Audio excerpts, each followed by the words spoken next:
1, 2, 3. Let's be patient. You shouldn't rush. For what?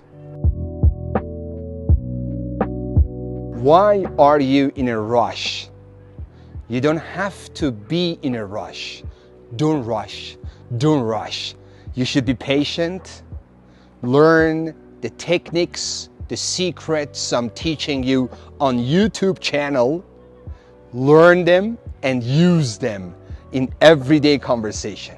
Now, my point is, you are learning English from the beginning. Every day you learn new lessons, new words. But are you only listening or no, you're repeating as well? If you are repeating, great. Don't rush. You should be patient. You try to be patient. It's really great to be patient.